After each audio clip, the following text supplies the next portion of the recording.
Nós vamos entrar no tempo da palavra, no momento da palavra, e eu quero ler com você um capítulo inteiro. Se você não leu a Bíblia hoje, você vai sair daqui hoje falando: hoje eu já li um capítulo inteiro da Bíblia. Mas não posso deixar de citar aqui a presença de uma família que era de Limeira, né? Estão em Dourados, fazendo faculdade. Pastor Guilherme, a esposa, os filhos, e o nome do filho é Estevão, né? E da menina é Esther. E eu vou falar hoje sobre Estevão. Olha só que interessante, né, irmãos? Hoje eu quero falar sobre 7 homens e uma missão.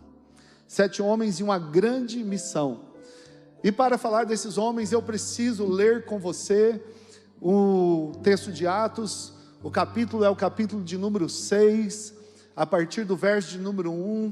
A Cris vai me ajudar. Se você quiser acompanhar na sua Bíblia, você pode fazê-lo. Se não, vai aparecer no telão.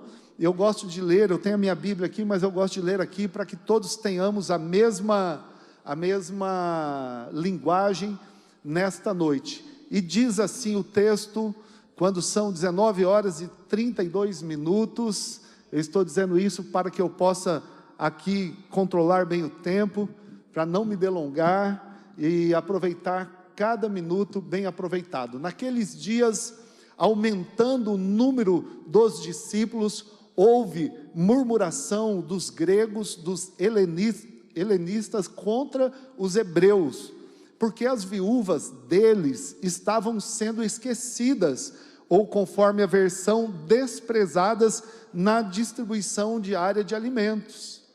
Então, queridos, coisa que não podia acontecer era a viúva ficar sem receber alimento, cuidado, sustento por parte da igreja. Mas cresceu muito o número dos discípulos e eles perderam esse controle. E aí o verso 2 vai dizer assim: então os 12 apóstolos convocaram a comunidade Sebepaz, aleluias, a comunidade dos discípulos, e disseram: não é correto que nós, os apóstolos, abandonemos a palavra de Deus para servir às mesas. Verso de número 3, olha a direção que os apóstolos dão a eles: por isso, irmãos, escolham entre vocês 7 homens de boa reputação, cheios do Espírito Santo e cheios de sabedoria, para os encarregarmos deste serviço. Eles ficarão encarregados de fazer isso, porque nós temos outra missão, ou nós temos outro compromisso. E o compromisso é, verso de número 4, quanto a nós, nos consagraremos à oração e ao ministério da palavra, porque apóstolo, pastor, ele é chamado para pregar a palavra, para ensinar a palavra, para discipular. E queridos, e ele pede, então eles pedem a ajuda da igreja para socorrer os necessitados e para evitar que houvesse maiores problemas e dificuldades. O texto continua, o verso 5 vai dizer assim: o parecer agradou a todos, então elegeram Estevão, homem cheio de fé, do Espírito Santo, também Filipe, Prócoro, Nicanor, Timão, Parmenas, Nicolau, prosélito de Antioquia. Olha aí, tá? Verso de número 6, né? Eu já ia fazer uma brincadeira, Nicolau, eu ia falar o Papai Noel aí, né? Já era discípulo na época, pessoal, né? O São Nicolau. Apresentaram estes homens aos apóstolos, que orando impuseram-lhe as mãos, abençoaram, reconheceram diante da igreja que esses homens tinham agora uma missão específica, que era de ajudar para que as viúvas não fossem esquecidas. O texto continua, o verso 7 vai dizer assim: e a palavra de Deus, quando homens se levantam para ajudar a igreja, sabe o que acontece, irmãos? A palavra de Deus crescia em Jerusalém, o número dos discípulos aumentava. Também um grande grupo de sacerdotes obedecia à fé. Olha que interessante, irmãos. Lembra que foram ordenados 7 homens, o primeiro era Estevão. O verso número 8 vai dizer assim: Estevão, cheio de graça e de poder, fazia prodígios e grandes sinais entre o povo. Esse homem que estava no anonimato, agora se destaca, se levanta como alguém usado por Deus. E aí, irmãos, ele é pregador da palavra, ele tem ousadia, ele tem sabedoria, ele é cheio do Espírito Santo. O verso 9 vai dizer assim: então alguns dos que eram da sinagoga chamada dos libertos, dos sirineus, dos alexandrinos e dos da Cilícia e da província da Ásia, eles se levantaram e discutiam com Estevão. Então o verso de número 10 vai dizer que eles não podiam resistir à sabedoria e ao Espírito, à autoridade que o Espírito Santo dava a Estevão, pelo qual ele falava. Era impossível ganhar no debate deste homem, porque ele estava cheio do Espírito Santo. Verso número 11, diz assim: então subornaram alguns homens para que dissessem: ouvimos este homem proferir blasfêmias contra Moisés e contra Deus. A mesma estratégia que fizeram contra Jesus, fizeram agora contra Estevão. E aí, eles reuniram o sinédrio. Olha só, a mesma estratégia. Verso número 12, vai dizer assim, no 15, termina o capítulo, tá? Atiçaram o povo, os anciãos e os escribas, e investindo contra Estevão, agarraram e o levaram ao sinédrio. Lembra que fizeram com Jesus? Chegaram no Getsêmani, agarraram e levaram ele lá para o sinédrio, para ser julgado. Fizeram a mesma coisa com Estevão. Verso número 13, e aí então apresentaram testemunhas falsas, que disseram: este homem não para de falar contra o lugar santo e contra a lei. 14, vai dizer assim: nós ouvimos dizer que esse Jesus, o Nazareno, destruirá este lugar, o templo, e mudará os costumes da lei de Moisés, que Moisés nos deu. Ele vai rasgar o Antigo Testamento, ele vai derrubar o templo, e isso era inconcebível, inaceitável para os judeus. Então todo o povo, verso de número 15, então todos que estavam sentados no sinédrio, fitando os olhos em Estevão, olharam para ele: que absurdo que você está falando, mas viram o seu rosto como se fosse o rosto de um anjo. Eles olharam, irmãos, cheios de ira, de raiva, de rancor. Eles olharam e viram um anjo, rosto resplandecente. Eu preciso pular o capítulo 7. Estevão começa a defesa dele. Está tudo bem? Jesus está voltando. É sinal, perdoa, Senhor.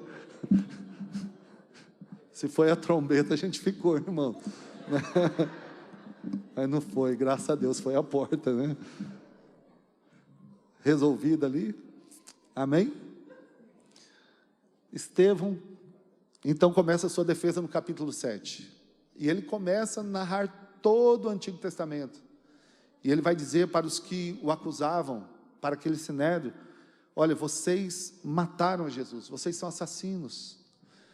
E ele agora mexe com a ira desses homens. E no verso de número 53, eu vou precisar ler os últimos versos para você entender o desfecho dessa história, e vou fazer algumas aplicações. Vocês que receberam a lei por intermédio dos anjos e não guardaram. E aí ele está falando, ele começou lá no verso 1. Ao ouvirem isso, ficaram com o coração cheios de raiva e rangeram os dentes contra ele. Verso número 55, mas Estevão, cheio do Espírito Santo, fitou os olhos e viu, fitou os olhos no céu, olhou para o céu. De repente ele estava ali encurralado, sendo acusado indevidamente. Ele olha para o céu e de repente ele tem uma visão. Ele viu a glória de Deus e Jesus estava à direita de Deus. E aí, queridos, ele diz assim, então Estevão disse: ei, eu estou vendo os céus abertos, o Filho do Homem está em pé, à direita de Deus. Jesus assistindo aquele julgamento, Jesus fica em pé, torcendo por Estevão, porque ele estava ali propagando o Evangelho, guardando a sua fé, declarando que Jesus era o Senhor. E Jesus fica em pé como no ato de aprovação, de honra, para aprovar a atitude de Estevão. E aí, quando ele diz isso, os homens falam: esse homem ficou louco. E aí, porém, gritando bem alto, taparam os ouvidos e unânimes avançaram contra ele. E verso número 58, e expulsando-o da cidade, o apedrejaram. As testemunhas deixaram as capas deles aos pés de um jovem chamado Saulo. Queridos, verso número 59 vai dizer: enquanto apedrejavam, Estevão fazia o que, irmãos? Ele não reclamava, ele não murmurava, ele não praguejava, ele não dizia: Senhor Jeová, Deus Todo-Poderoso, eu quero vingança, pese a mão sobre os inimigos. Não. Ele orava dizendo: Senhor Jesus, recebe o meu espírito. Verso número 60, então, ajoelhando-se, gritou bem alto: Senhor, não os condene por causa deste pecado. E depois que ele disse isso, ele morreu. Pai, perdoa, não lhes impute esse pecado. O texto termina aqui, irmãos, mas na minha Bíblia ainda tem mais uma frase, uma fala, que aqui no programa da igreja já vai para o capítulo 8, verso número 1. O meu ainda, o 60, ele vai até essa primeira fala aqui: e Saulo consentia na morte de Estevão. Na minha termina o capítulo e começa o capítulo de número 8. E Saulo consentia na morte de Estevão. Queridos, hoje pela manhã eu trouxe uma mensagem direcionada à igreja, e eu quero direcionar essa mensagem para a igreja, mas também para você que veio aqui precisando de uma palavra. E eu quero ser bem objetivo na aplicação dessa palavra para a nossa vida, para a gente orar, ir para casa e pensar no que essa palavra tem a ver comigo, tem a ver com você, com a sua vida. Queridos, lá no começo do capítulo 6, diz assim: o número dos discípulos crescia, aumentava, e houve murmuração, houve reclamação. Por quê? Porque algumas viúvas estavam sendo injustiçadas. Irmãos, e isso não pode acontecer dentro da igreja, mas acontece. Dentro de qual igreja, pastor? Dentro da igreja do Senhor Jesus. A igreja não é perfeita. Eu disse hoje de manhã que eu ouvi uma frase do pastor Denis que entrou no meu coração e eu nunca mais esqueci.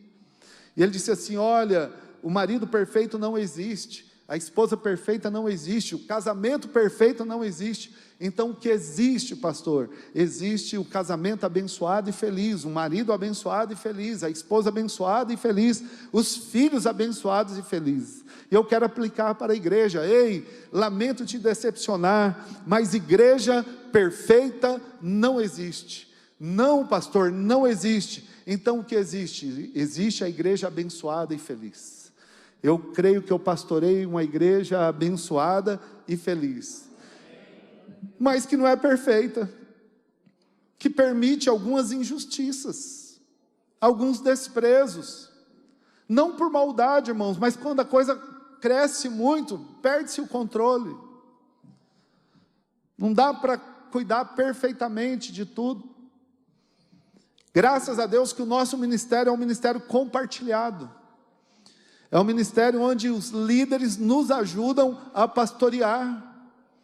Nós somos um pouco mais que 500 membros. Irmãos, é impossível para 4, 5 pastores cuidar de 500 pessoas, ainda mais nos dias atuais tão corridos. E os líderes bondosamente nos ajudam a pastorear para que injustiças como essa não aconteçam. Mas, irmãos, a igreja, ela é falha. Acontece, você está aqui, você está olhando para alguém do seu lado, e você pode estar pensando: essa pessoa é dessa igreja, e às vezes pode ser a primeira vez que ela está aqui, ou pode ser o primeiro semestre dela, ou pode ser o primeiro ano, ou pode ser o 17º ano, Mas isso não faz de ninguém uma pessoa perfeita. Nós somos discípulos de Cristo, e discípulos não são perfeitos, discípulos estão rumo à perfeição. Amém? Não são perfeitos, estão rumo à perfeição. Estão aprendendo a palavra. Discípulo é aquele que segue os passos do mestre. E se eu sigo os passos do mestre, eu vou melhorando dia após dia, cada dia mais. Mas rumo à perfeição, mas ninguém é perfeito. Nós somos falhos. E houve um problema nesta igreja de Atos, e isso me consola. Porque de vez em quando alguém chega, pastor, temos um problema aqui, temos um problema ali, temos um problema lá. Aí eu falo, meu Deus, aí eu me lembro que a igreja de Jesus é assim. Agora eu devo cruzar os braços? Não, eu tenho que me esforçar o máximo para resolvê-los. Só que eu sei que eu não posso resolver tudo sozinho. E aí Pedro, eu estou falando Pedro, mas os 12 apóstolos dão uma direção para a igreja. Então, queridos, para você que está chegando agora, quer conhecer a comunidade, nós somos a igreja discipuladora, da visão da igreja multiplicadora da denominação batista. Tá? Nós somos da Convenção Batista Brasileira. Somos a igreja em pequenos grupos.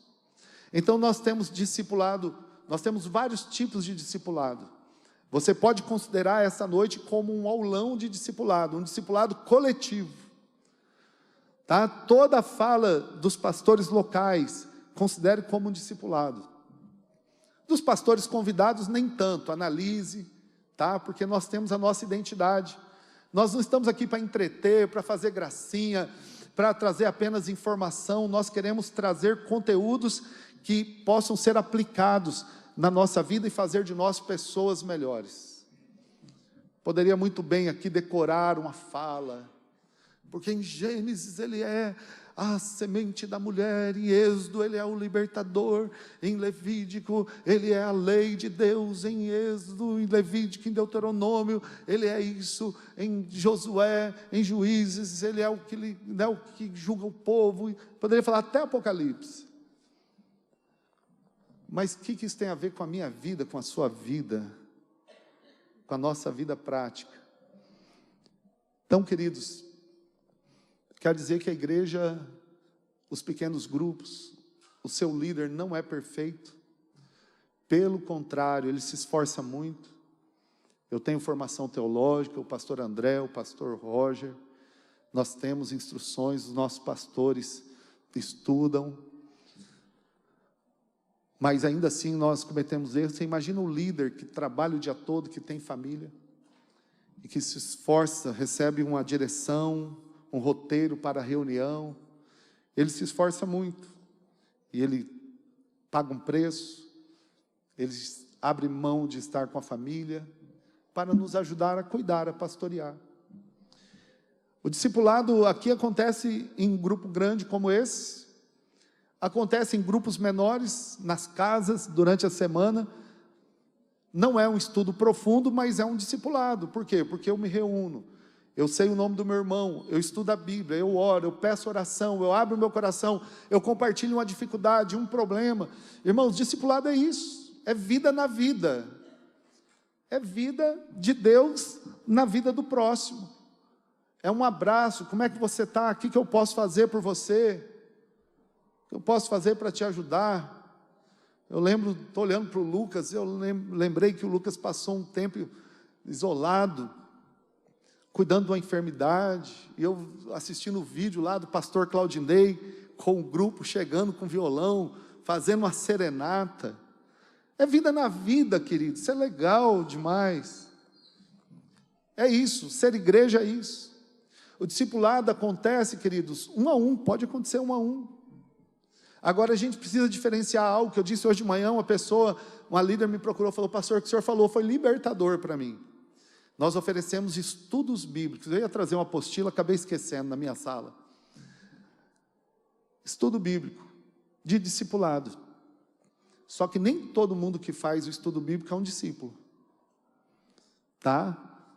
Todos podem fazer um estudo bíblico.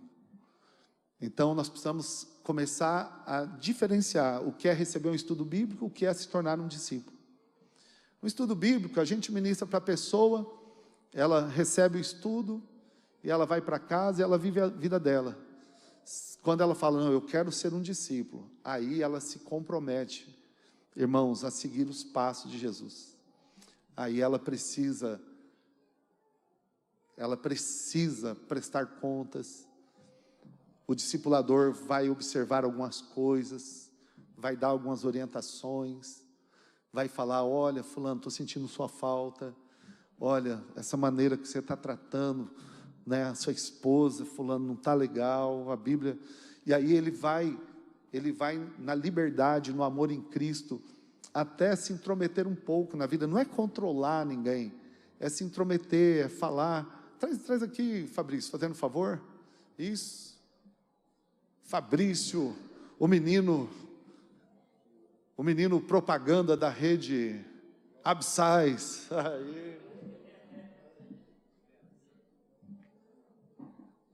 Você pode ter esse estudo se você quiser, tem 15 lições. Você pode receber, queridos, mas isso não faz de você um discípulo. Um discípulo envolve um compromisso. Eu preciso abrir mão de algumas coisas. Eu preciso também... O estudo bíblico eu só recebo informação, ensino. Quando eu me torno discípulo, eu preciso também fazer algo. Aí o discípulo vai até o discipulador, né? Às vezes a pessoa fica magoada, meu discipulador não me ligou mais, não marcou mais estudo, mas é o discípulo, irmãos, é os discípulos que vão até Jesus. Pode olhar na Bíblia, e eles pedem, mestre, eu posso seguir você? Jesus fala, pode, mas eu não tenho onde dormir, tem que tomar a sua cruz, tem que abrir mão, tem um preço para ser discípulo.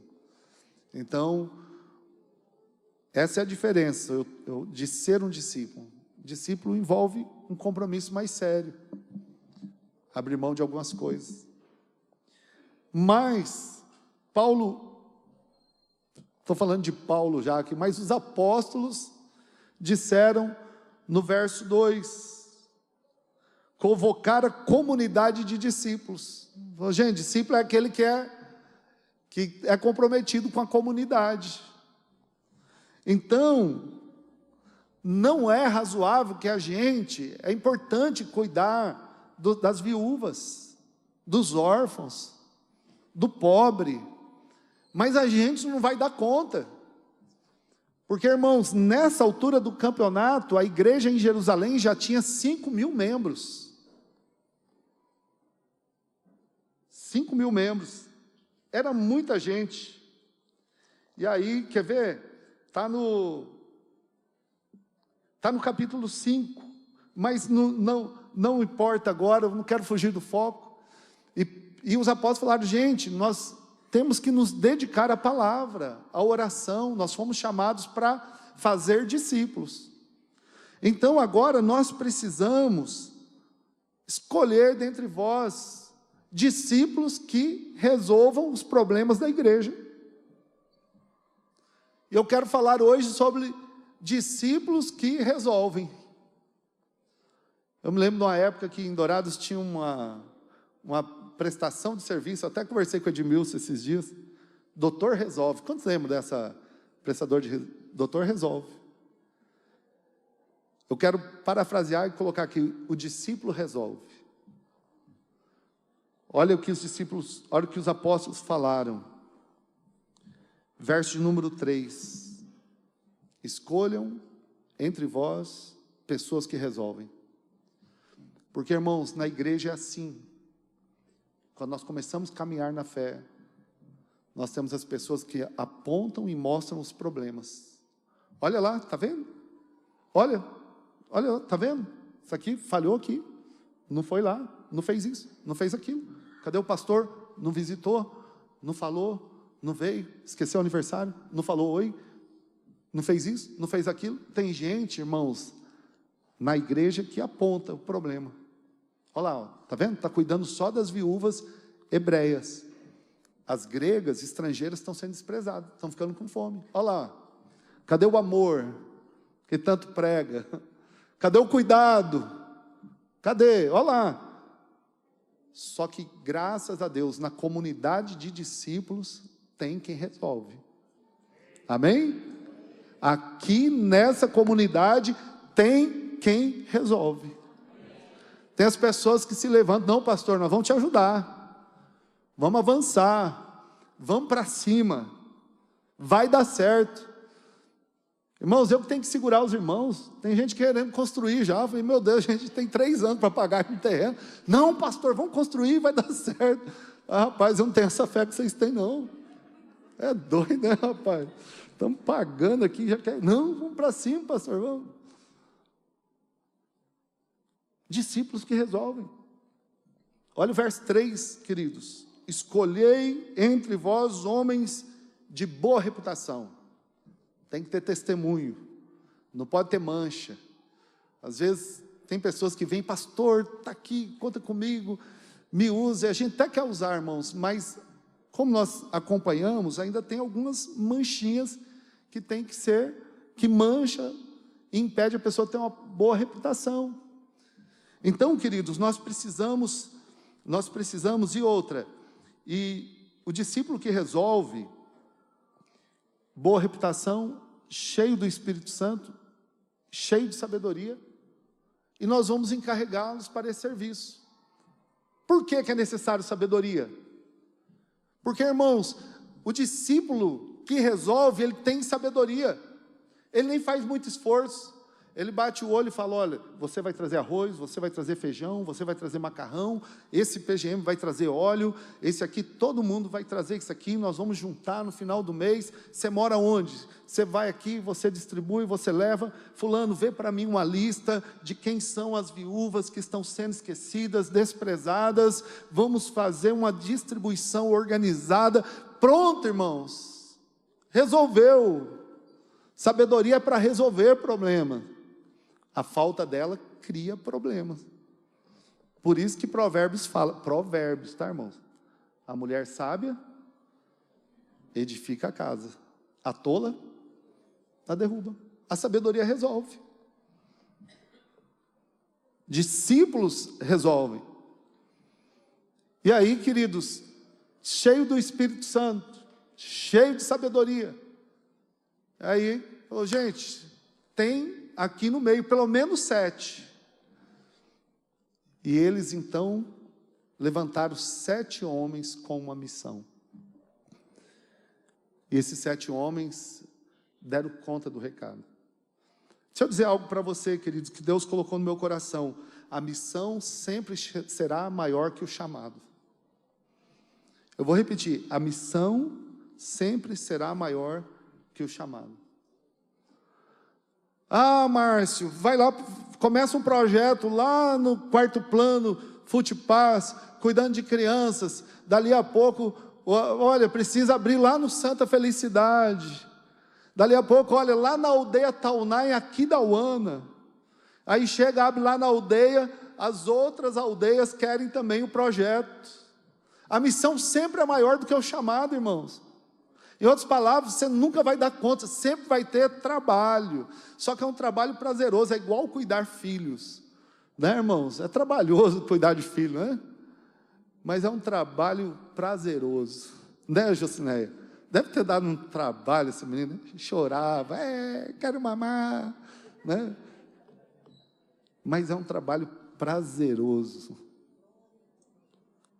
Compensador. Discípulos resolvem, irmãos. Deus dá sabedoria, Deus dá graça.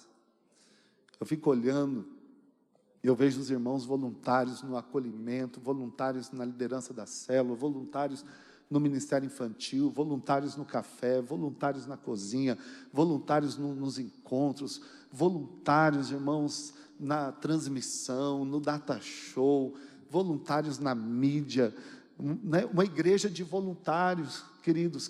Que legal, que maravilha, que bênção. Eu louvo a Deus pela sua vida, porque você faz parte da comunidade de discípulos que resolve. Deixa comigo, pastor. Eu não esqueço até hoje, irmãos, nós começamos na Onofre Pereira, quando começamos 17 anos atrás, era um lugar que cabia 100 pessoas, ali rapidamente encheu. Eu lembro, Paulo estava aqui hoje de manhã, e eu não me lembrei de falar isso.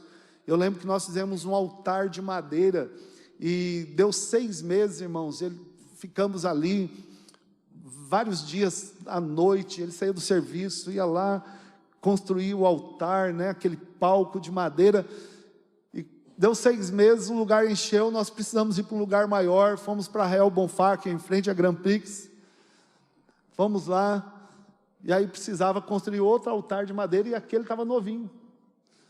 Falei, gente, vai dar um trabalho desmontar esse trem aí, né?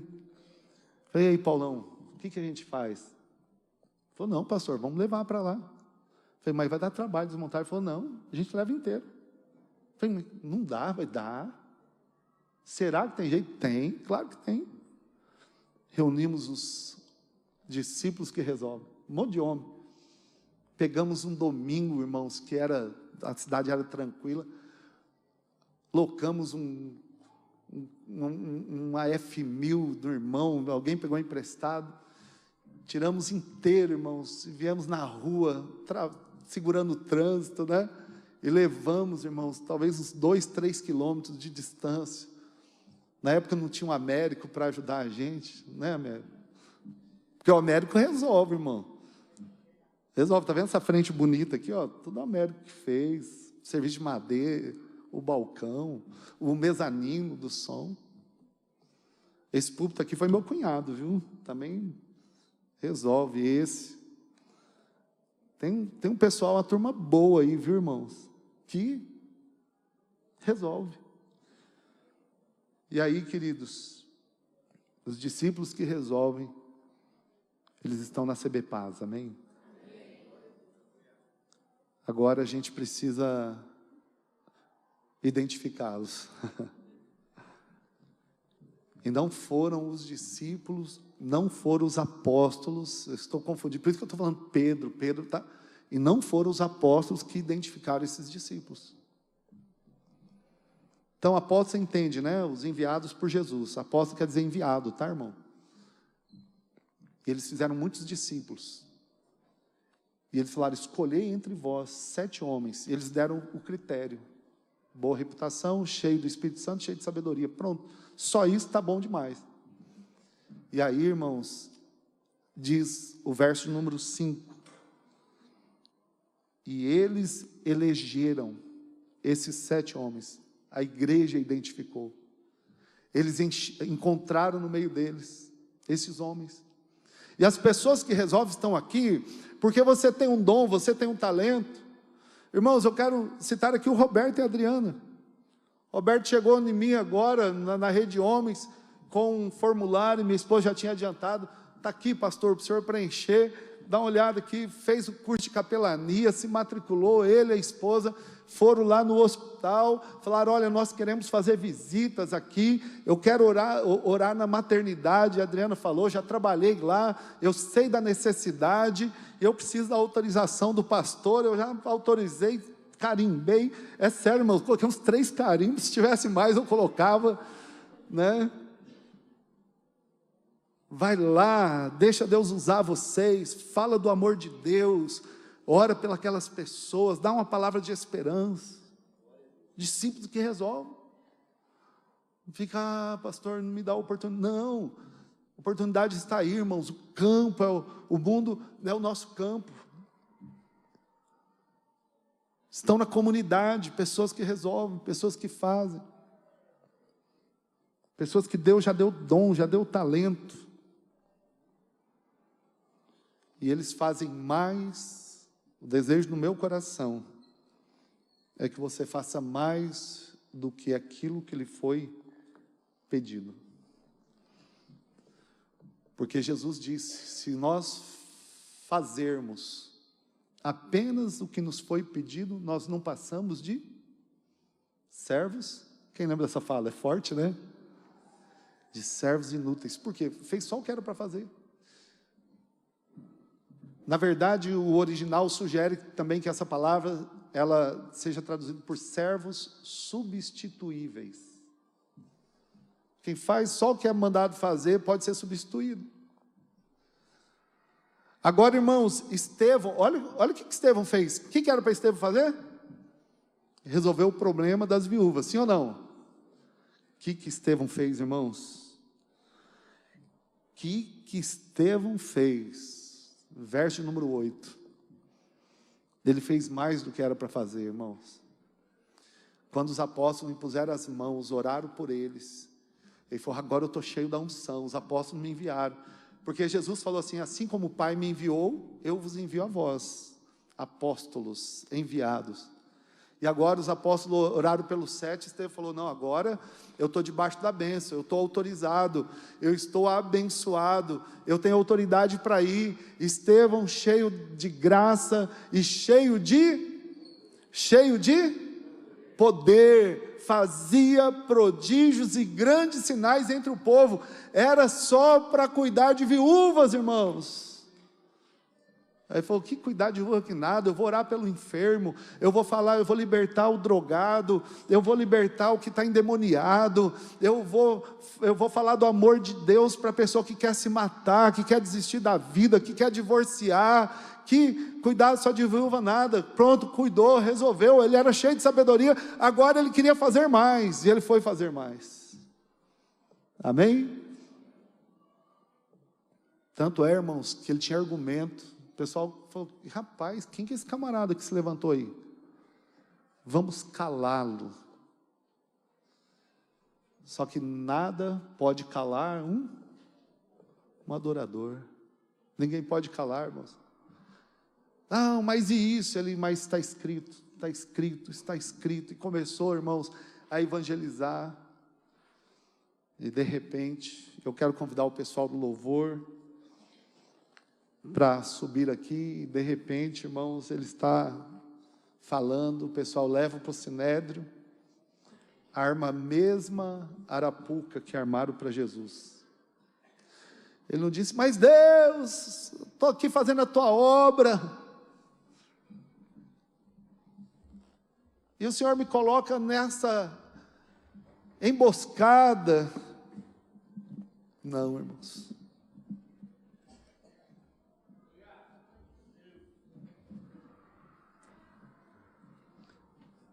Grande é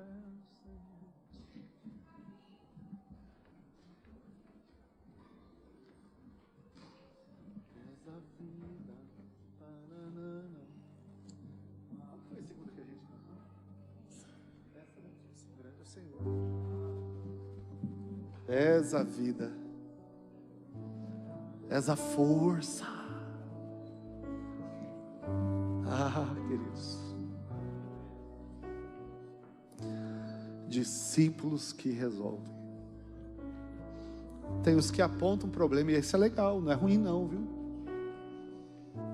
De vez em quando chega alguém e fala: pastor, o vaso ali está entupido, a luz está queimada, bateria lá, as crianças quebraram, não funciona, o microfone não está ligando, o ar está fazendo barulho.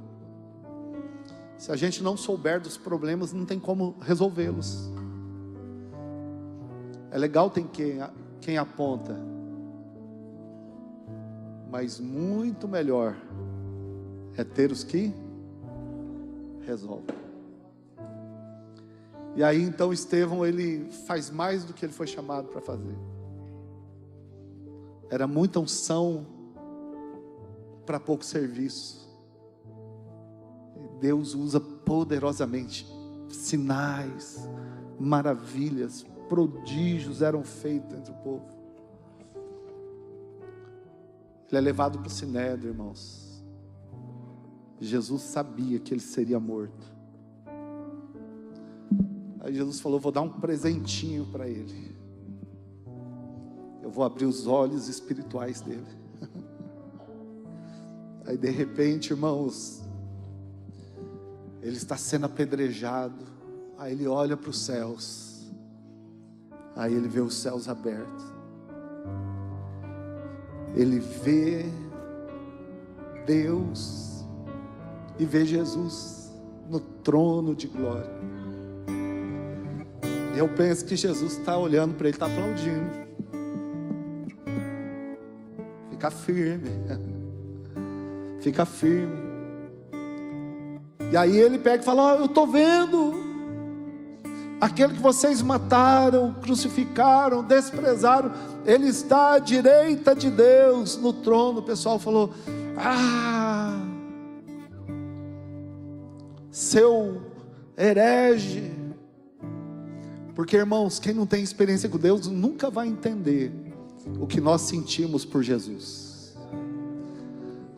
Queridos, mas os que tiveram os olhos abertos, pode acusar, pode proibir, pode prender, pode ameaçar, nada pode parar um adorador, irmãos, nada, nada. Grande é o Senhor. E aí de repente ele fala: olha, eu estou vendo, e ele está em pé.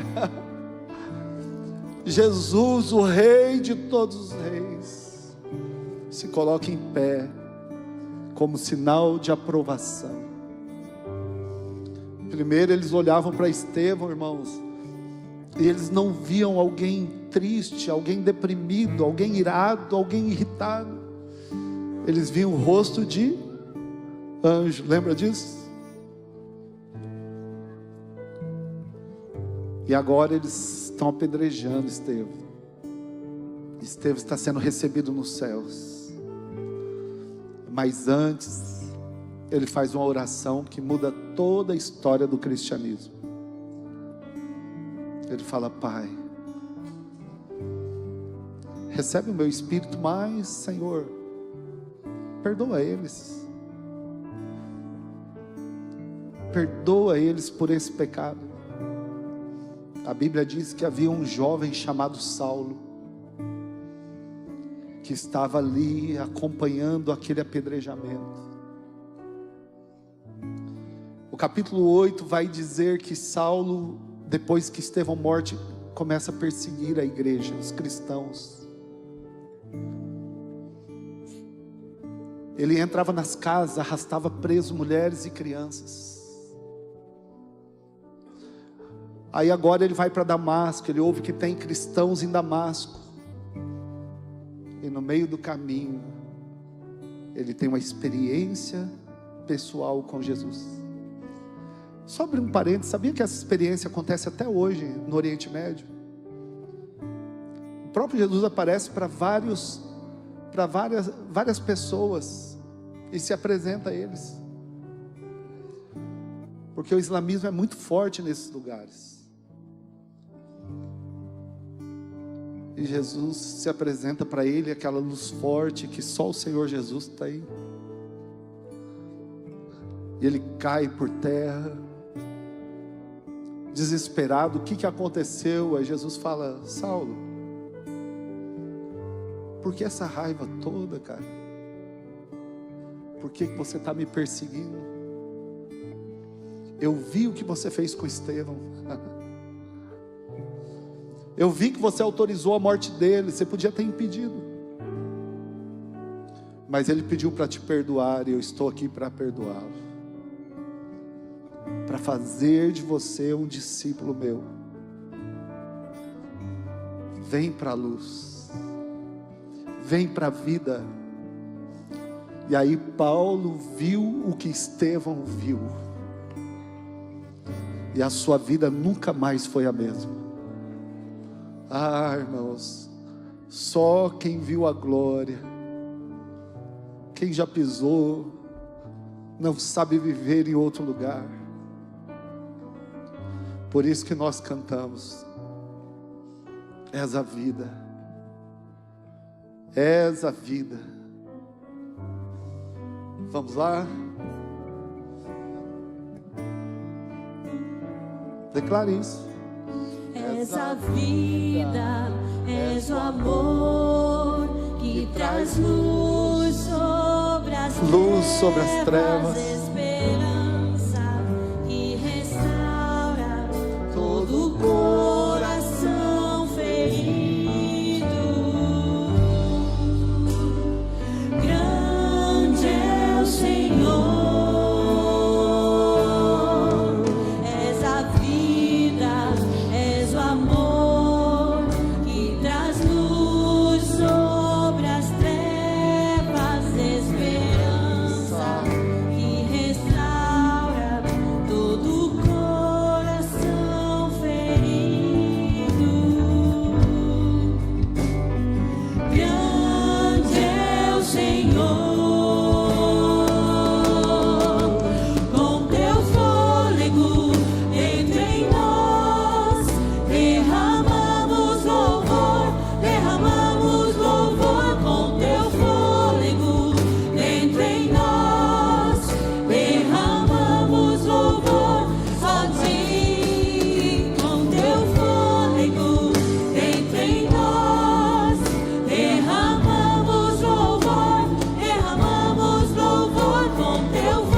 derramamos louvor somente a ti.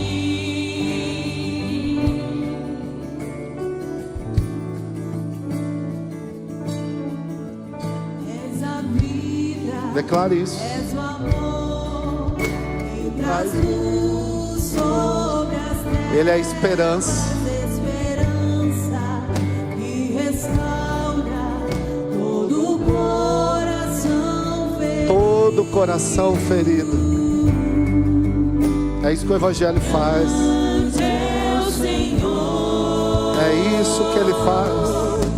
Com teu fôlego dentro em nós, derramamos louvor, derramamos louvor. Com teu fôlego dentro em nós, derramamos louvor a ti. Com teu fôlego dentro em nós, derramamos louvor, derramamos louvor. Com teu fôlego dentro em nós, derramamos louvor somente a ti. Até Atos 5, Estevão não aparece. Ele entra em cena em Atos 6. Ele é um dos 7 que resolve. Ele se destaca pela sua ousadia, sabedoria, coragem. E alguém que foi levantado para servir as mesas é promovido a primeiro mártir da história do cristianismo. Primeiro, irmãos, quem foi a primeira pessoa que morreu por crer em Jesus? Estevão. O mundo todo sabe disso. Mas o mundo todo só sabe disso porque ele se levantou para servir as mesas, para lavar banheiro, tia Lourdes. Como você faz quando o zelador está de férias, 5 horas da manhã.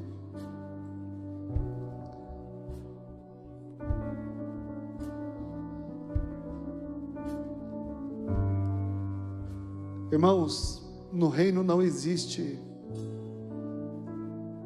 cargos melhores ou piores. No reino todos são necessários. Todos. O Senhor quer levantar homens e mulheres com uma grande missão. Não apenas de ser cuidados, mas de cuidar. Não apenas de ser amados, mas de amar. Não apenas, irmãos, de ser carregados, mas de carregar. Escolhei dentre vós esses homens.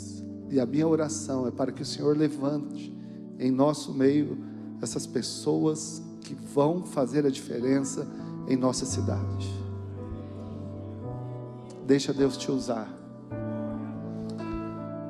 Eu quero finalizar fazendo oração pela igreja, mas quero orar por você que quer ser levantado, quer dizer: Senhor, eis-me aqui, eu quero servir as mesas, eu quero cuidar das pessoas, dos necessitados, eu quero fazer, pode me usar, me dá o teu Espírito Santo, me dá sabedoria, eu quero fazer, eu quero colocar as mãos no arado, eu preciso fazer mais, quero orar por você. Já tem muitos que servem, e por esses eu peço forças, para que eles continuem. E para os novos eu quero dizer que tem espaço. Talvez não o espaço que você queira. Estou dizendo isso porque às vezes, eu queria fazer parte do louvor. Às vezes Deus quer te usar em outra área. Vocês entenderam que esses 7 foram levantados para cuidar de viúvas? E Deus falou: Estevão fez isso, eu vou usá-lo poderosamente. Eu quero também dar oportunidade para você entregar a sua vida para Jesus. És a vida, és o amor, és a força, és o perdão. Se você quiser entregar sua vida para Jesus hoje, quero orar com você, quero orar com a comunidade, para que você se torne um Estevão, se torne um discípulo que resolve.